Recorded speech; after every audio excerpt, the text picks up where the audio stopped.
Hello, and welcome to ohmTown Daily, the news show powered by ohmTown.com. Today is May the 4th. Be with you. It's Season 3, Episode 125 of ohmTown Daily News Show. We've got 10 articles that we're going to talk about. Artist Loft in New York, Mount Everest Passages, Discreet bomb shelters, Vault-tec, or baby Vault-tec. The first Lego license. Gotta correct something real quick. Trusting Boeing's Spaceship. Compressed air battery. Fisker is Fiskered. Home the Addams family would love. Anthropic and Claude sitting by a billboard. And Google mental trap. I'm Mayor Watt, and all around me is the sentient AI from the future. Good evening, ohmTown citizens. And we'll get into it right after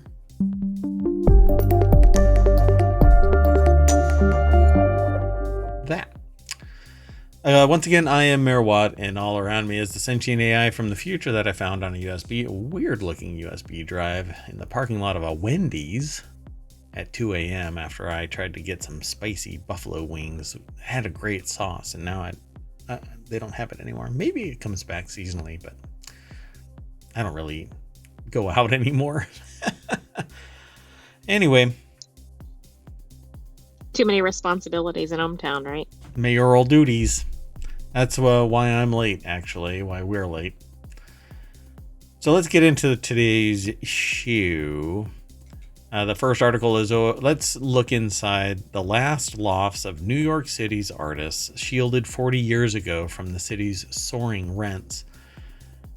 In a new book, photographer Joshua Charo documents the rich history of New York City's artists' lofts. Protected by the loft law, a generation of artists were able to preserve their it says live work spaces, live work, right? So it's the Right, live I work think so. spaces. Nearly impossible in today's rental market. These spaces still inspire people around the world.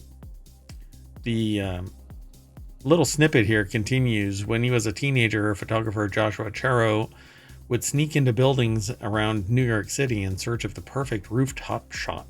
One factory in Brooklyn's South Williamsburg held his fascination as he discovered the raw, eclectic live-work spaces of artists' lofts. So let's go take a look at one. Dan Ladu over at BusinessInsider.com put this article together. Let's see. Okay, is that extremely spacious for New York? Yeah, yes, but it's considered an artist loft, and I'm not sure what all is included in this, but let's see what this article actually says, right? It looks like it's, I don't know, 18-foot ceilings, maybe 20-foot ceilings, maybe 15-foot ceilings, yeah, something like that. And pretty extraordinarily high ceilings unless you're paying a couple $1 million. And this looks, it's hardwood floors, it's old school, it has what looks like modern electrical and fire suppression to some degree, should there be an incident, but yeah, unfinished ceiling. But the walls have huge paintings. One looks easily Right, it's like museum style, like full wall panel kind of thing. Yep. And these are really cool paintings.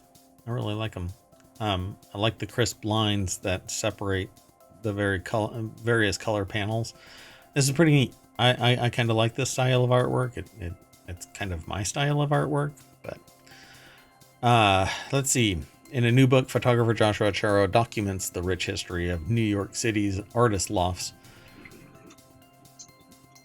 In a city where 115 square feet can now go for $1,200 per month and the average rent continues to soar, the romantic notion of a massive affordable loft seems nearly impossible to imagine.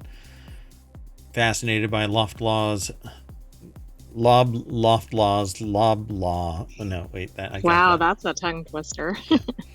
So fascinated by loft law's history and its impact on New York City's culture and legacy, Chero mapped out every building that fell under this protection and set out to document the residents who are still benefiting from that law. 75 tenants. Well, that's neat. Yeah. Well, document it forever, as I'm sure. Who knows? Okay, so I'm really curious. They say that they're in their early 20s. They returned to the buildings, hoping to live there himself. Soon discovered that he was 10 years too late under the lofts. All the lofts were taken by tenants living under New York City's historic loft law. Protections for loft tenants passed in the early 1980s. So are they saying, is this article saying that you had to be 10? Well, I'm thinking maybe it's like something related to the rent control. For example, maybe you had to already have one in a certain, or get one by a certain time, perhaps. Over 2 years, he photographed 75 tenants, collected their stories into Loft Law, the last of New York City's original artist lofts, now available by Damiani Books. I think it is Damiani Books. Did more research. The other thing could be a lottery or something where there just aren't enough spaces. I mean, some cities do have those for living spaces. Right. Manufacturing was in the city. It got moved out in the 50s. Many of the buildings were abandoned, which is extraordinary. Wow, that's just amazing. Raw interiors of an industrial loft made for a perfect studio space. So some of these pictures look like they're from the late 70s, early 80s. There is a website. What is it called? Where you have to find the time and place? Oh, Time Guesser, but no, it's just... No E. There's no E at the end, yes. So if you've ever done GeoGuessr, this includes a time element to it. So, and that's what these pictures kind of remind me of. Either they've been like manipulated so that they look like the 70s, early 80s, or they're from that time frame. I suspect they're actually from that time frame since they're trying to document what's been done. See, but they say, oh, these are Getty images. These aren't from Chero. Okay, that makes more sense. Now, the Loft Law passed in 82, so this is about that time frame, creating eviction protections and rent stabilization for those who could prove they lived in a commercial space with the landlord's consent before 1982. So that's what the real thing is. Okay. So, if you're lucky enough to walk into one of their studios, you'll be transported back into the year they moved into a New York that doesn't exist anymore. That's because I think you can't do modern improvements beyond, like, fire suppression, safety. That's it. Oh, okay. Let's see here. Painter Betsy Kaufman's original rent in 1979 for a different Tribeca loft was $450. In 1981, she moved into the space she still resides in today. Kaufman keeps her living space in the back of the apartment and uses the space near the soaring windows for her work, according to Chero. I think it's a lot of painters' dreams to have longevity as an artist. Wow. Interesting. Carmen Cicero, the Bowery. A downtown neighborhood in Manhattan has one of the highest concentrations of loft law protected buildings in the city. 97-year-old painter Carmen Cicero lives in a fourth floor walk-up. 97 Wow, can you imagine a 97-year-old living in a walk-up apartment? Dear God. On the fourth level, right? Yeah. Wow. Where for the past 4 decades he's been able to hone his craft. His works are now in the permanent collections of the Whitney Museum of American Art, Smithsonian Art Institute, and Museum of Modern Art. Wow. But I mean, this is so critical because I was thinking it was protecting, for instance, local artists. but somebody like that is really a nationally known artist. Yeah. Yeah, exactly. TJ Thirlwell, it says, comma, Dumbo. I'm not quite sure what that is. TJ Thirlwell is a musician who once performed in the experimental and punk scenes and now mixes classical music and jazz, as well as scores film and TV. He moved into his Brooklyn loft in 1987 and created a home studio among the arched windows and 14-foot ceiling. Oh, they're 14-foot ceilings. Loft living is not for everyone. There's not adequate heat. It's not like you can call it the super, because there is no super. You are responsible for everything in here, and not everyone wants a life like that. And so they're in a different location. I guess that's the location, Dumbo. It's a particular building location. Oh, okay. It must be, yeah. See, this one says Chinatown, of course. Yep. So there's more over here at this article, but let's keep on moving. I get lost in these articles because I find both the combination between the little bit of story and the photography is pretty amazing. So I won't take the disclosure away. I'll go over and check it out and have your own impression of it. But ours is that it's pretty amazing, huh? Yeah, I think this is really critical, and I like to see this because I don't feel like arts get the attention they need at wide scale, right? There's certainly appreciation of art, but this is a way to actually, I can't think of what the word is, but basically like promote artists to be able to do their work. Because if they can't live in the space, then they can't do that as a living. Yeah, and they definitely can't do it inside the city for any reasonable amount of time. You can come in and live for a month, but then you burn through your budget because it's now $5,000. This loft would be tremendously expensive. Well, exactly, because, right, we just featured, while it was one kind of kitschy, right, wasn't it something like $3,000 a month for a tiny, tiny apartment? It was $4,500. It was $4,500, and it was 421 square feet. Yeah, which doesn't lend itself to painting murals, right? Yeah, the size alone would prohibit some of the size of these canvases that we saw. Is the plural for canvases or canvas canvi? Most definitely. Yeah. The next article is over in ohmTown Daily. One of Mount Everest's deadliest passages is growing even more treacherous. I won't spend a lot of time on this one. The 2024 Mount Everest climbing season was delayed due to crumbling ice in the Khumbu Icefall. The Khumbu Icefall is one of the most dangerous obstacles to cross on the path to Everest summit. As global temperatures rise due to climate change, the icefall will only become more treacherous. Yeah, I can imagine. Plus, you're chipping into it. Well, I was going to say, there's already so many things to be worried about at Mount Everest, but now we're just adding to them. Yeah. I imagine they're not getting more. It's not getting easier, right? Exactly, and we're probably not getting more people clamoring to do it. Oh, I'm sure that there's a lot of rich people out there. Ellen Lapointe over at BusinessInsider.com put the article together. What they need to do is make sure that everybody who goes up brings stuff down, that trash and whatever. Let's just keep going through this. Climbing Mount Everest is a dangerous endeavor right from start. Before climbers summiting via the South Col route can even make it to Camp 1, they must face one of the deadliest passages of all, a 1.6-mile stretch of slowly cascading ice just above base camp called Khumbu Icefall. It's a treacherous maze of crevasses that can stretch over 300 feet deep and house-sized ice towers that can break free unexpectedly, triggering deadly avalanches like the one that killed 3 Sherpas last year. I guess you don't hear about that, do you? No, I mean, I don't think this is in the tourism materials. Little flyer. As of 2016, 6 people had fallen to their deaths, and that's just a small portion of the total lives lost to the Khumbu.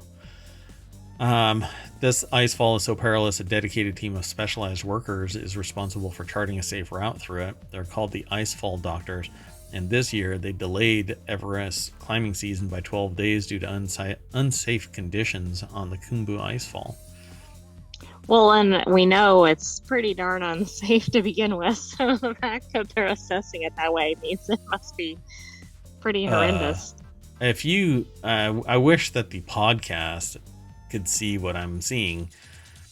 There is what looks like a bunch of ladders. I'm sure it's one ladder that's stacked together, like it's mechanically sound, but But it doesn't look like it. it looks like a bunch of ladders that Grandpa put together to try and reach the roof, and he's like zip tied them together. But that's what this looks like, and it looks like they're going up, but I don't know if it's up or Or, across. right, I can't tell either. The perspective makes it look like it's going vertically, but it could very well just be across It open has to be space. across because there's a rope that's dangling straight down. But I don't know if that's something to pin this to a wall and it's bolted into the wall, right? Because there's another one right here. There's a rope that's tied to the ladder right there, and that's on the other side. So all of this is an odd perspective. But seemingly to But me, I think it's hanging down that none rope. of it looks sound, though. And the other thing is, if they're shifting ice, right, Yeah. couldn't some of it be in areas where these things are supposedly anchored? Yeah, it could just break and off you go. Yeah. Look, I've thrown myself out of an airplane. That's immensely safer than this. And I'm relying on one thing to save my butt. There's nothing saving your butt. Yeah. So I won't get into the numbers that they put because it's all about everybody meeting their maker. But suffice it to say, it's an interesting article, and I think that y'all should go and read it. Actually, go read it. But I'm going to keep on going. We're kind of running late, and so I'm going to help everybody by trying not to vamp too much. This next article is over in ohmTown Daily. The author here writes, I build discreet bomb shelters for wealthy American clients who fear nuclear war. Here are some of their common requests. And it says, Josh Jordan started Houston Bomb Shelter to construct emergency shelters for nuclear disasters. High-end clients will spend up to 6 figures for large shelters. Clients often want discretion to protect themselves from neighbors who don't have their own shelters. So I guess they do it quietly, like one little thimble at a time, or like a teaspoon. Yeah, I don't know what that is. So that title is actually, because it's an as told story to Katie Belovic over at businessinsider.com, that's how it comes across. So it's not about Katie Belovic, but that's who has the byline here, but it's as told to Katie Belovic. And it's not, you don't miss it, right? You go and look at this article and it mentions Fallout Shelter, which is the new hotness is Fallout on Prime, right? Right, So exactly. that's why I actually titled this one Discreet Bomb Shelters, aka Baby Vault-tec. So let's see here. Josh Jordan, Houston Bomb Shelter, constructs them on the fly, I guess, or on the down low. Shelters are not as romantic as in the movies. They are normally about 10 feet wide, 20 to 40 feet long. The majority of their clients are upper middle class. They say, well, instead of getting the nicest Mercedes, I could use the extra $40,000 on a solution that could save my family's life. They rationalize it that way. Look. Yeah, but the Mercedes, I'm not condoning buying a fancy car or whatever. Like, at least you can actually use it, right? The shelter is like a maybe. Yeah, you may never need it okay, see, but I can't say anything because whenever I talk about stuff, it comes true. Well, we're not living in Fallout, Right. the TV show, Yeah. yet. What was it called? Shady Sands? Yeah, I think so. Yeah, maybe that's it. So discretion is a requirement for the construction company. They fake putting signs, magnetic company decals on the sides of the trucks, like pool guys or solar installers. Sometimes they offer to put a big construction tent up. They also disguise the shelter itself. Sometimes it looks like a shed or a doghouse. And they like to make the trellis because that'll keep most people from paying attention to it. And there are two parts of a nuclear blast that are of concern. The initial blast that has high velocity winds and heat. A lot of people would die from that without shelter. Then, generally speaking, there's between 30 minutes and 75 minutes before fallout starts. Fallout is just the dust that settles from the explosion. And this person apparently, there isn't that much to this article. They don't actually show any of the actual shelter in this. This is a first for Business Insider. Yeah, they normally have, well, I guess maybe they weren't allowed, they probably have like non-disclosure agreements signed, but showing the inside of a shelter shouldn't be a problem because it doesn't identify where it is. Right. And they should have or a who sample, bought right? It. This is what it looks like. Yeah, like they have to have some kind of brochure or something. They say the one that they think is best is a partially submerged solution. They'll dig out about 3 or 4 feet in someone's backyard, for example, and then put in a structure that is maybe 3 or 4 feet above ground. So it's not even that tall. Because that's right, they only give 2 of the dimensions. Right? Yeah, that's weird. Sorry, I'm scrolling a lot trying to find the numbers. Yeah, so it's 10 feet wide, 20 to 40 feet long. How tall is it? Right there, it implies only... Well, it says how far above ground it is, but that doesn't say how tall the ceilings are, right? Yeah, they basically... Well, no, they say it's 4 feet deep and then 4 feet above ground, so it's only 8 feet tall. It's a shipping container. It's a shipping container. It might be. It's just a tall and long shipping container, because there are those, right? It's not even, it's only 10 feet wide. That might actually be a shipping container because it sounds like those dimensions. Yeah. Yeah, 20 to 40 feet long. It's a shipping container. Wow. I bet you that's exactly what it is, but I don't know for sure because I haven't looked. But I'm going to have to go and look just so I know. Houston Bomb Shelter is what it's called. There's a link right there, HoustonBombShelter.com. Go check it out. I don't know. I haven't even looked. Okay, we got to keep moving though. This next article is over in the Hatch Ideas channel because it's all about business. Star Wars has the first Lego license 25 years later. It's stronger than ever. The Star Wars license was the first of its kind for Lego. Now it has become a blueprint for the company's other brand deals. Okay. Well, this was submitted for 2 reasons. One, of course, May 4th. But secondly, we've talked about on the show previously how Lego switched gears toward this. Yeah, when their patent was running out, the only thing that they could rely on that had any legs is copyright.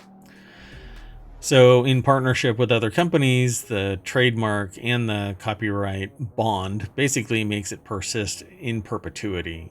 Because what is the term length of the creator of the product? For copyright, it's I think it's like the life plus 78 years. It depends on when it was, but right. So nowadays you basically have 2 lifetimes worth of copyright protection. And trademark is in perpetuity. As long as you keep on using the mark, you can keep on persisting. So Sarah Whitten over at CNBC.com put this article together. Since 1999, Lego Star Wars has become its own universe with video games, apparel, and more. I love all of this stuff. Lego is a lot of fun. That's a Lego Yoda. Or not Yoda. This is the... Grogu? Grogu, yeah. And there's R2-D2 in the back. And a little R2-D2 sitting on a little... there's a lot of good Lego Star Wars sets. Yeah, for sure. So I went to my boss and said, hey, you need me on this product line. Fredrickson told CNBC, for me, it was just like a dream come true. Star Wars and Lego together, 2 things I love. Fredrickson is not the only one. Since 1999, fans have rallied around the license, scooping up everything from Darth Vader, minifigure, they should just say minifig keychains, because that's what it is. They're called minifigs. to $850 Millennium Falcon sets featuring more than 7,500 pieces. The brand has also grown to include half a dozen video games, a slew of animated content on Disney Plus, and it's now its own home on Epic Games' popular online game platform Fortnite, which is true. It's actually a pretty fun kind of survival base builder like section of Fortnite. But who knows? It's a live game and they could kill it at any time. So stopkillinggames.com. Yeah, that's right. We have to plug it. And we don't have any connection to it. Yeah, we don't have anything to do with it. Other than I'm looking at you. Ticket to Ride. So 2 decades later, Lego Star Wars remains one of the top selling brands for Lego, and the company sees strong... Oh, wait a minute. There's going to be... we're going to talk about Ticket to Ride later on. Well, I know. I thought that's actually why you brought it up. I brought it up because I really don't like what's going on with Ticket to Ride in its electronic format. I think it's a real shit thing that they've done, but I digress. The privately held company provides biannual glimpses at its balance sheet in March. Lego reported that it grew sales 2% in 2023, which seems very moderate, even as the global toy industry saw sales slip 7%, according to data from Circana, which that's more typical. And well, anyway, I won't get into it. Not everybody is as successful, but the reason why this is because it's popular brands hooked up with Lego, even in the face of a patent that no longer protects it from reproductions. Nobody can get the quality of Lego sustained, and nobody can get the licensing because there isn't anybody that can foot the bill for a, build a product kind of thing, paying like for NFL or something like that. I don't even know. Lego, can you imagine Lego making NFL style? Oh, we talked about this actually. We did talk about it. I mean, I think they would be brilliant to do it.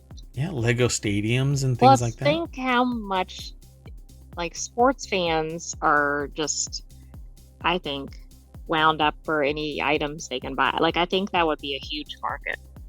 Wow, see, I'm gonna have to go over to the Lego thing, the Lego idea submission thing, and suggest that Lego, like Major League Baseball, hockey, everything, like all of the major sports. Anyway, although it was a smaller gain than previous years, the company saw overall sales jump 27% in 2021, 17% in 2022, and continued to snap up market share in the toy industry. Yeah, this is because everybody was in lockdown and needed something to do with their lives. Oh, exactly. I think Lego, it's always been popular, but I think it really exploded during that time frame. Yeah, there's a lot more here, but they get into other elements of this. So go over and check out the rest of this article. I think it's really neat. The company is definitely doing well with its branding tied to other branding. And I don't see that ending anytime soon.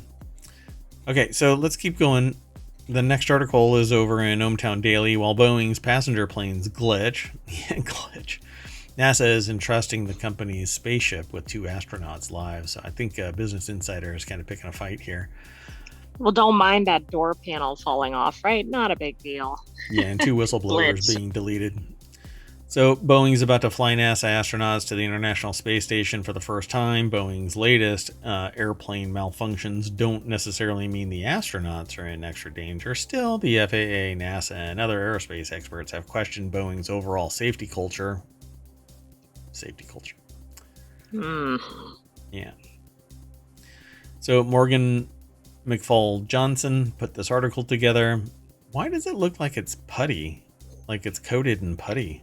It really does. It's really, I think it is coated in something. It's weird, right? Because it doesn't really look like a smooth texture. It looks like it's clay. This is really worrisome because I do agree. I think Business Insider is kind of picking a fight here, but it's one thing when you're on a plane hurtling across the earth. It's another thing when you're going into the atmosphere. Yep. That's all I can see. Yep. Like, where are you going to go if something NASA's crazy happens? Yeah, I'm going to step outside. NASA's Butch Wilmore and Sonny Williams are set to climb aboard Boeing CST-100 Starliner Spaceship. You never want to be on the first version of something. On Monday evening, rocket through the skies and cruise around Earth until the spaceship docks to the ISS early Wednesday. They're scheduled to live on the space station for about a week, then brave a fiery plummet back to Earth with the spaceship deploying, I almost slipped there, deploying parachutes to land in the southwestern US. This crew flight test mission is over a decade in the making. Starliner is finally catching up to SpaceX's Crew Dragon, which has been working overtime to ferry astronauts to and from the ISS for NASA, while Boeing lags behind. Now, they can't find the bolts to hold everything together, so I'm not really surprised. So they rehash the history of this, where some Boeing, I would say a lot of planes seem to have various things happening, right? Like not just the door blowout, but like a white wheel fell off, or engine problem, or wasn't the other one there were hot lights on it? Was that? Well, there was the wheel. I can't even think of all the issues at this point. Yeah, you got to keep a list. But you'll know it when you see it, because if there's something going on, it's probably a Boeing plane. In the response to a request for comment, a Boeing spokesperson referred Business Insider to 4 of the company's public Starliner press briefings with NASA. The spokesperson did not specify which comments in the briefings were relevant. Here, go look at that. Yeah. Oh boy. So yeah, I wish them luck, and I hope that the quality control culture was turned up quite a bit for this. But it really does look like this is made out of clay. Yeah, that is really odd. I don't know why. Clay and styrofoam. It does. So weird. Okay. I hope I'm wrong about everything, and everything turns out great. So the next article is over on the Reality Hacker channel. A company is building a giant compressed air battery in the Australian outback. Hydrostore, a leader in compressed air energy storage, aims to break ground on a 200 megawatt plant in New South Wales by the end of this year. It wants to follow that with a 500 megawatt facility in California. The article is by Dan Garino over at wired.com. This has to be a render. So the deck statement says Hydrostore, a leader in compressed air energy storage, aims to break ground on its first large-scale plant in New South Wales. But I don't understand compressed air energy storage. So No, I don't either. The article was originally inside Climate News and is part of a Climate Desk collaboration. So these are 2 external sites. ClimateDesk.org exists, and InsideClimateNews.org, which is probably something that we'll have to pay attention to. So a need for long-term energy storage, which helps to fill the longest gaps when wind and solar are not producing enough electricity to meet demand, is as clear as ever. Several technologies could help meet this demand. Toronto-based Hydrostore is one of the businesses developing long-duration energy storage that has moved beyond lab scale and is now focusing on building big things.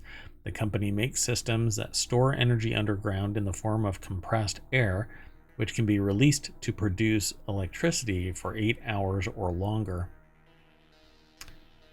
But you need a lot of power to compress air. So I don't quite get how all of this is working.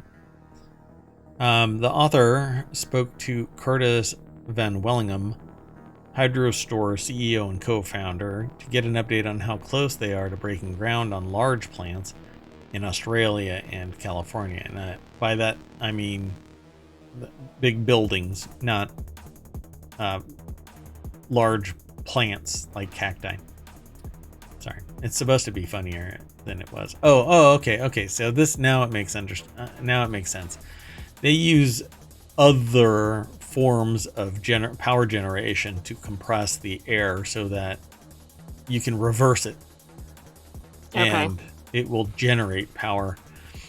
So Hydrostore is a Canadian company and is developing a form of compressed air energy storage that can discharge electricity for up to 8 hours. The plant compresses air and stores it underground with separate equipment to store heat from the compression process. Later on, the air returns to the surface, mixes with the stored heat, and then turns turbines to produce electricity, and then they discharge that energy into the grid.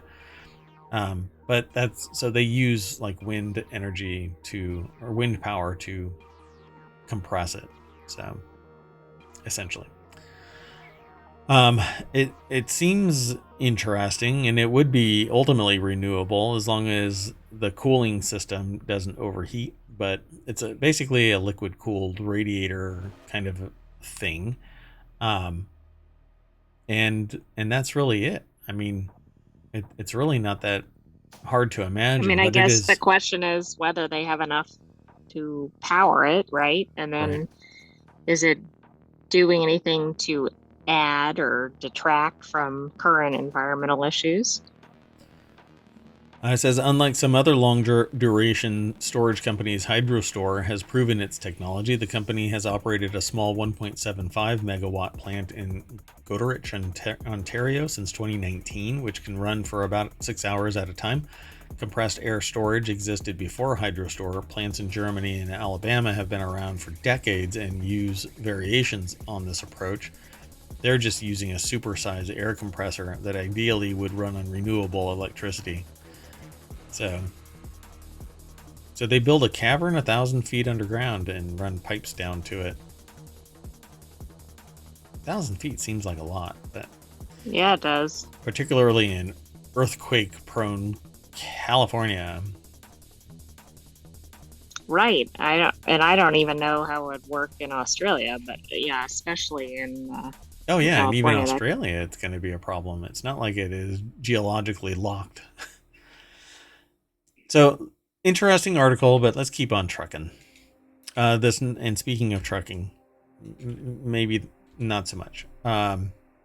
This next article is over in ohmTown Daily. Fisker's problems keep piling up. A lawsuit says Fisker failed to pay engineers who helped build its Pear and Alaska vehicles. Wow, it is really getting skewered lately. Oh, well, I mean, like all kinds of stuff could have been. This is what I say all the time, right? Abuse happens in the dark. If nobody's paying attention, then horrible things can be going on. This may just be that, right? The light got turned on and now. So in a statement to Business Insider, the EV company said the claims were without merit. Fisker recently told employees that cuts could be coming if things don't improve. Nothing builds, what do you want to call it? Confidence in the organization, like being sued for not paying. But it says a lawsuit absolutely. Says Fisker failed to pay engineers who helped build its Pear and Alaska vehicles. It not being with merit is really it may be absurd, because which attorney is going to go after a company saying that they're not paying if there is any evidence, right? And as a company, you would want to nip this in the bud and show, no, we paid. Right. You wouldn't let it get to this point, right? Right. Because this is when it gets expensive. And when a company is already looking at their runway and the lights are getting closer and closer, you don't want to screw around. You want to just go, no. Here is proof that we paid said engineers at market rates, etc. But you don't sit there and respond with cuts could be coming if they've already were supposed to get paid. You don't say, well, it didn't improve, so you're not going to get paid. We're going to keep on operating the business, but you're not going to get paid. Like, I'm waiting for a product right now that is 7 years 8 years overdue. And they have a private wing and an enterprise wing. The enterprise wing is growing, and some people think that that company's private wing used the funds to accelerate the enterprise wing, and then they're using the success of the enterprise wing to fund continued development. And I'm early on in that whole exercise, and I haven't heard anything about the private side, but I keep hearing about the success of the enterprise side. Right. Well, that's interesting. You can see how maybe the left hand and the right hand aren't really aware of each other. According to the complaint, Bertrand agreed to help Fisker launch its para-electric car by providing engineering, design, and development services, but Fisker failed to pay for the work and put the agreement on an indefinite pause. In a statement to Business Insider, they said that Fisker says that it's without merit. So it's legally baseless and disappointing attempt by what has been a valued partner to extract from Fisker payments and intellectual property to which Bertrand has no right under relevant agreements or otherwise, the Fisker spokesperson said. So let's see. The lawsuit also alleges that Fisker asked Bertrand to help with its Alaska pickup truck and agreed to pay a quote of $1.66 million for the work. Pardon me one second. This whole thing is just odd. Like, I don't know. It seems like Fisker is certainly imploding. And if there's any hope of keeping it together, they would want to be so on top of matters like this, like you were saying earlier. Yeah, so they say that $1.66 million was part of a quote to work on the pickup truck, but they say that it was never a formal written agreement or payment for the work, which this is where verbal agreements become really questionable, depending on the state, depending on even on the country. According to the lawsuit, that's also interesting because certain agreements have to be written depending on what they are. I don't know if this one did, but yeah, but I mean, in the United States, there's certain fiduciary responsibilities. You can't legally make an agreement where the value is so massive that there's no real way to enforce payment or anything, accountability, because the numbers are just so big. They could promise you the world and then just say no. So that's why if you're going to do something this large, you basically write up a contract and everybody agrees to everything. So Bertrand says in the suit that Fisker agreed in February 2024 to pay over $3.6 million toward the balance that is supposed to be $7 million. It's wild. So it seeks just under $13 million in damages. Fisker. Sorry, go ahead. Do you think this is coming right now? Because people looking at this are going, Fisker's going bye-bye again. We're not going to have any chance of getting any money from Fisker ever again. We got to strike now. Yeah, pretty much. And they would probably end up low on the totem pole of parties that would get something from its dissolution. And I just forgot what the term is. Well, I mean, I assume you're referring to bankruptcy, but yeah, maybe an element of it or something. But no, I agree. I don't think they wouldn't necessarily be the first creditor. There you go. That's the word that I was looking for. Yeah, there's a creditor list, and it's usually based on the priority, and that can take on different elements. So if they're a creditor that is an investor, then they actually have partial ownership of the company and they can take possession of certain pieces of it. Fisker is diligently pursuing all options to address our operating cash requirements, including maintaining discussions with prospective buyers, but coming after them for $13 million is not helping them solve the problem, but they want the money because they've provided services and they're holding on to the IP that this person has offered, or the organization that he represents have provided to Fisker. And therein lies the rub. If you're not going to pay, then you don't own that stuff anymore. That's why a construction worker, although it's illegal to go and do, feels completely compelled to go over and remove the facade of a building that hasn't been paid for, and they bring their bulldozer over and they just kind of scrape it right off the walls. Wow. And I've actually seen that. You can go and do a Google search and find that. But there's always more over at these articles, and this one is no exception. I guess I didn't say the name. Paul Squire and Grace K over at businessinsider.com put the article together. But yeah, Fisker's problems keep piling up. Pretty soon they're going to be broken off and sold like so many Fisker parts. And I like Fisker's designs. I've always liked their innovation in terms of their prototypes and even production vehicles, but they've always been short-run production vehicles. There is one that I see periodically outside of ohmTown, and I've always been fascinated. Integrated solar panels and stuff like that. It seems like they would have done well if they had teamed up with an existing manufacturer, but somehow been responsible for the design work, whereas somebody else, for instance, did the mechanics or something.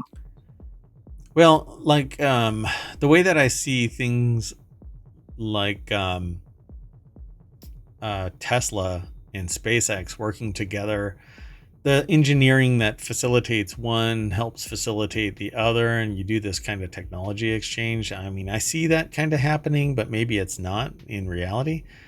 But a lot of like massive production costs and stuff, the manufacturing of huge stamping machines instead of welding little pieces together, and the way that cars are just put together make it really difficult to work on them, to facilitate any fixes.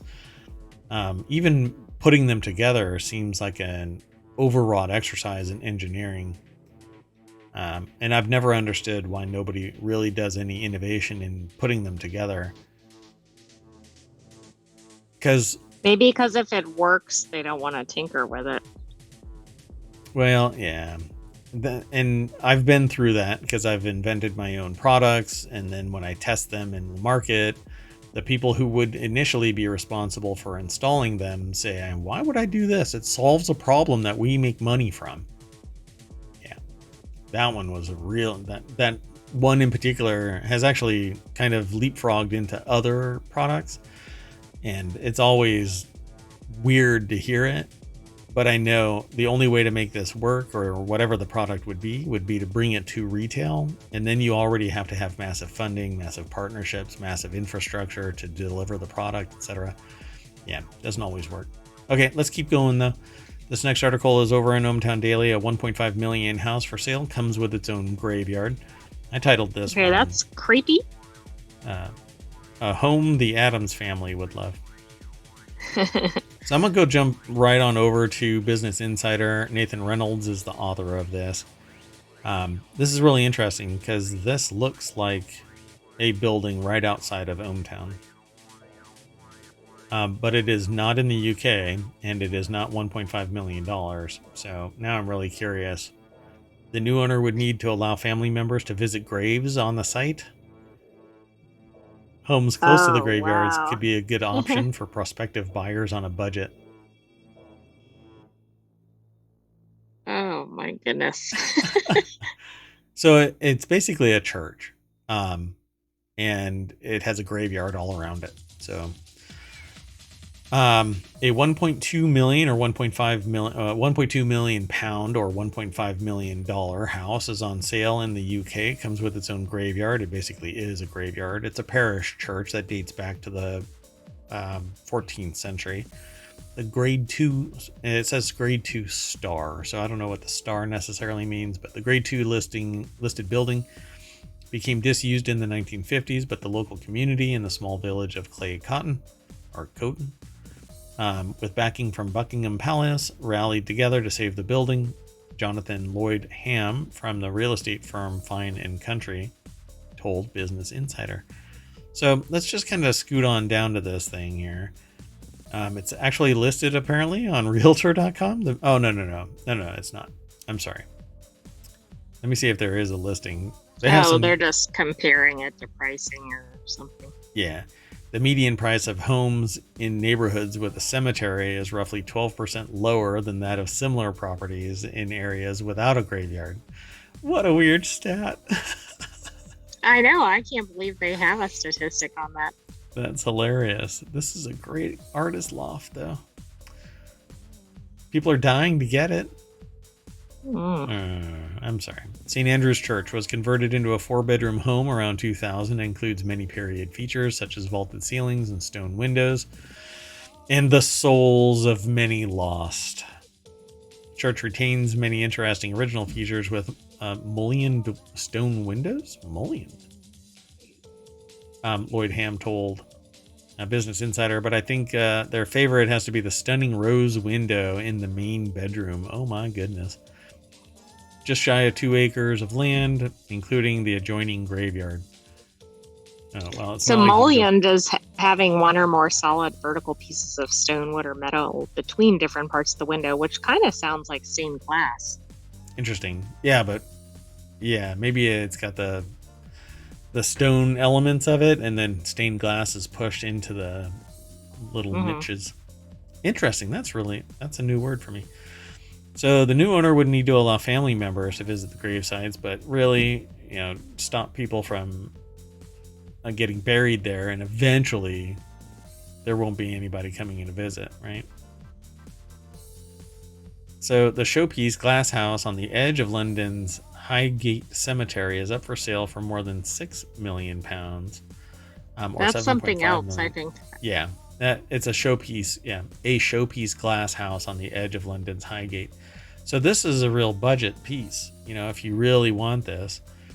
And I guess that's what the other one is. The Grey House is a 4-bedroom modern masterpiece designed by architect firm Eldridge Smearin, and it overlooks a graveyard. Which is interesting because it's really glass and it has lots of views of the graveyard. It looks like it's like totally modern construction, and it's overlooking this old. It offers views across the cemetery where famous figures such as German philosopher Karl Marx and British singer George Michael are buried. Oh dear. That's a weird combination of celebrities, I guess, for lack of a better term. Yeah, really. They were fans? They're right next to each other? Are they sharing a plot?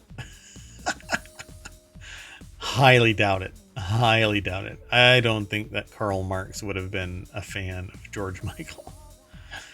All right. Let's keep going, though. Next article is... I'll see if I can be faster about this one. Anthropic courts Claude AI users and devs, apparently, with a billboard across the street from Meta in Seattle. Driving home from the Technology Alliance annual lunch in Seattle today, the authors were momentarily distracted by the big orange billboard for Anthropic's Claude AI chatbot overlooking Highway 99 on Aurora Avenue. Sure, tech billboards are commonplace in the Bay Area, but little more unusual in our neck of the woods. That's what the author writes. And the location was also interesting, a short distance from Facebook parent Meta's cluster of Seattle office buildings. Powerful, fast, or safe, pick 3. And it has a Claude by Anthropic. And that's right across the street. That's pretty funny. Yeah. Todd Bishop from GeekWire.com put the article together. Yeah. There's not much to say about this. Amazon has invested $4 billion into the San Francisco-based AI company as part of their partnership, and recently made Anthropic's Claude 3 Opus model available through its AWS Bedrock platform. So all of the biggest players are playing and partnering with all of the biggest AI developers, and it's interesting because I've watched various people poo-poo the idea of AI being anything, and then there's others that are actually panic and run, like the zebras from Lion Guard, I think. Yeah, Lion Guard, panic and run.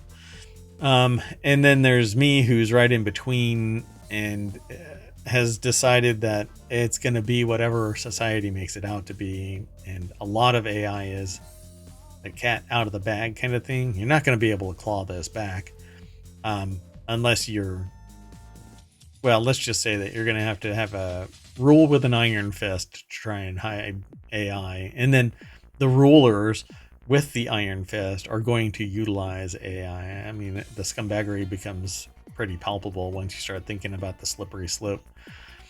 In-depth Amazon coverage from the tech giant's hometown, including e-commerce, AWS, Amazon Prime, Alexa, logistics, devices, and more, comes from GeekWire. They have a focus on the area, but we still aggregate because it has local impact, but far, far global reaching impact as well. Definitely pay attention to this site because they always are plopping down some information that I think is relevant to today's modern world. You want to go to the last article? Let's do it. I think so. So this last article for ohmTown Daily News Show is over in the Hatch Ideas channel. The Google effect can lead you into a common mental trap, and here's how to avoid it. The search engine can feed one's availability bias or tendency to think easily accessible information is the most factual information.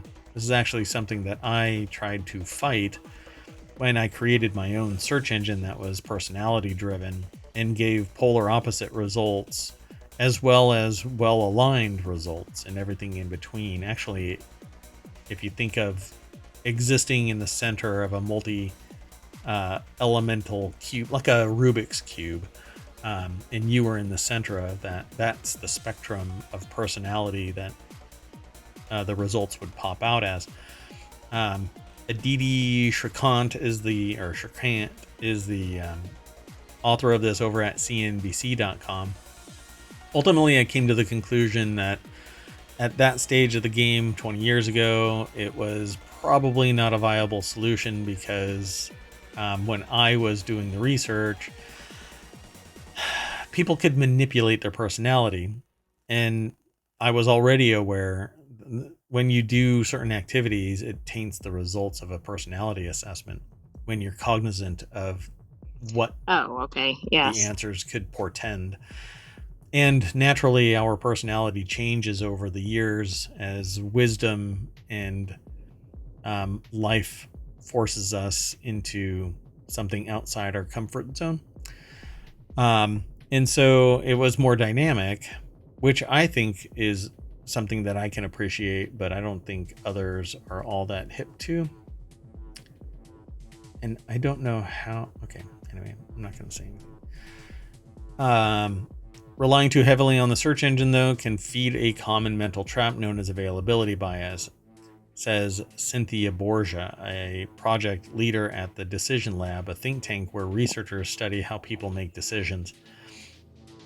So availability bias is a tendency to think that easily accessible information is the most factual, but it's not. And so I promote with people that I give talks to critical thinking and due diligence, and to challenge one's preconceived notions as to what is and what isn't actually factual, but also don't just feed your own internal bias.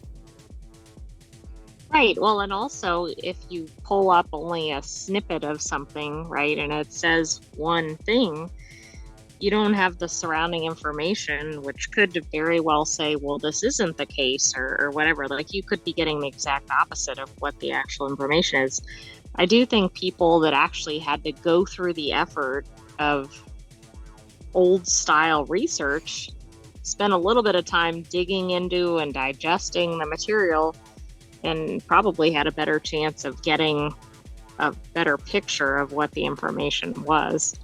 And I think a lot of academia actually encourages people to just lean into their own availability bias and internal bias, because you're not really told to challenge your preconceived notions. You're told, and I'm not talking all colleges, I'm not talking about all universities, but a great abundance of high schools and grade schools, they provide you an answer and you're expected to answer with that fact, whatever it might be. But the problem there is that it may not actually be the right fact.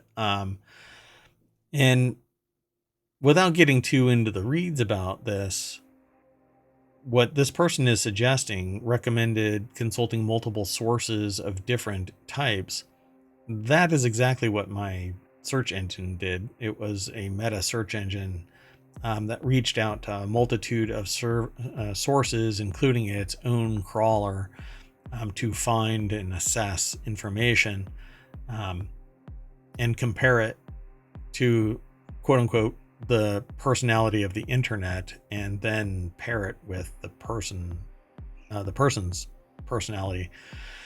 And it says, they say here, I never find a single page and go for that solution, Borja says. They find something on a university page, then they try to find one from a nonprofit on the same thing. And you really need to think critically about the material. You need to dig deeper. Look at the source funding and find out if there is a conflict of interest or an obvious bias of some type. You know, if something sits there and poo-poos beef and it's funded by, you know, some vegan association that is very vociferous about, you know, stopping eating beef, then maybe, just maybe, there's an internal bias there. And the only way to really vet that would be to rerun that experiment or do the due diligence yourself, which could be extraordinarily expensive or unfeasible for you to do it as an individual. So say you're searching for tips on how to build muscle fast and come across a study, be sure to compare its findings with other. This article is basically college 101. It's really what everybody should be entering college, actually high school, with nowadays. But these days, not, elementary school. Yeah, exactly.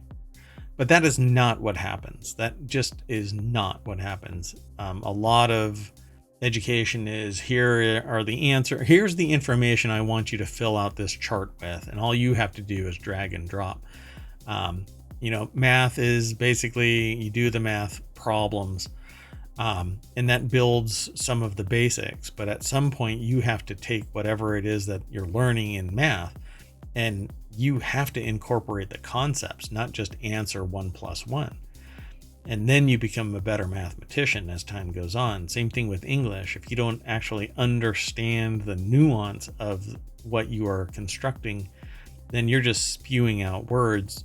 It's akin to, you know, a weaker written chat GPT output, because you don't understand what you're writing and you're just spewing whatever, regurgitating whatever it is you've read.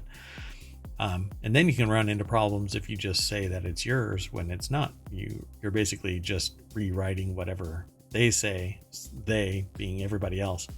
And it ends up being plagiarism when you're in college. So yeah, I think it needs to start earlier, this due diligence, question the answers, trust but verify, that kind of a concept. So it's an interesting article over at CNBC. So let's do this. Let's call it a night for ohmTown Daily News Show. Encourage everybody to go over and check out all of the articles, definitely in the show notes, and then go over to ohmTown itself. And like always, we hop into the party bus and race down Main Street. I'm not going to refresh today. Yeah, that's about it. Sound good? Yeah, I was trying to see if it was, I would not refresh. Yeah. Have a good night, ohmTown citizens. Be back shortly. We have more episodes for you because we have Reality Hacker, Wanted, and Warcrafters coming up. Yep. Give me about 15 minutes and we'll reset. So thanks. See you in a little bit.